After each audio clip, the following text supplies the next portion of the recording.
Au nom du Père et du Fils et du Saint-Esprit, ainsi soit-il. Chers amis, nous fêtons aujourd'hui Saint Fidèle de Sigmaringen, qui s'appelait Marc, avant de prendre comme nom de religion, en tant que franciscain, le nom de Fidèle. Il a œuvré à la contre-réforme, il convertissait les protestants par sa douceur, et puis il leur a porté un coup terrible par son martyre, puisque comme le dit Tertullien, le sang des martyrs est semence de chrétiens. C'est quand il meurt et que tout semble perdu au niveau de l'évangélisation perpétrée par lui qu'en fait tout fleurit. Alors c'est quelque chose dont nous devons prendre acte. Le Seigneur nous fait porter du fruit au moment où on est contraint, au moment de la croix précisément, au moment où on est contrarié. Voilà. Alors, on parle beaucoup en ce moment, vous savez, des 5 béatifiés de dimanche dernier, qui étaient des prêtres français.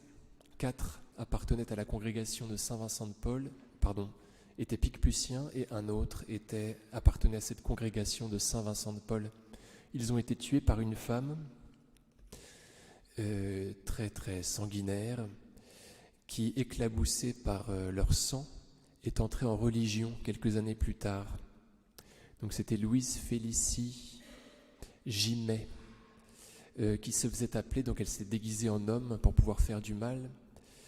Elle s'était déguisée en homme et elle se faisait appeler le capitaine Pigère. Je ne sais pas si vous avez entendu parler d'elle. Donc ils ont été massacrés, vous savez, pendant la Commune. Et donc elle a beaucoup œuvré. C'est elle qui a fait mourir Monseigneur Darbois. Donc il y avait toute une série de prêtres qui s'étaient fait trouer par les balles et par les baïonnettes des révolutionnaires. Et voilà que Monseigneur Darbois était resté debout. Et elle avait dit, il est blindé celui-là. Elle s'était avancée vers lui. Donc il s'était quand même pris une balle, vous voyez. Donc au moment où il tombe, il esquisse une bénédiction. Et je vous raconte ça pour vous montrer un petit peu l'horreur, mais c'est vrai que c'est assez affreux. Elle s'avance vers lui et elle lui dit « Moi, je t'en donne une de bénédiction ». Elle lui tire une balle dans sa poitrine. « Voilà ma bénédiction ». Elle lui dit « Voilà ma bénédiction ». Et ensuite, il lui a donné beaucoup de coups de crosse sur le visage, vous voyez. Et alors, 2 jours après, elle fait mourir. Donc là, elle est habillée en femme. Elle a compris que les révolutionnaires ne lui en voulaient pas d'être une femme, voilà. Donc, et c'est à cheval qu'elle va tuer une dizaine de prêtres, dont ces 5 béatifiés.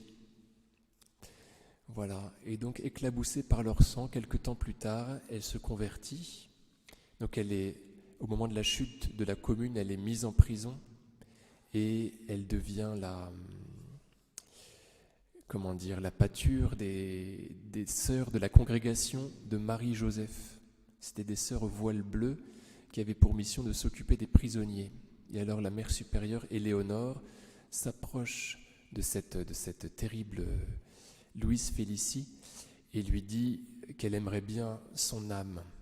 Et alors Louise Félicie lui dit que ce n'est pas possible, qu'elle est trop coupable, qu'elle est couverte de trop de crimes.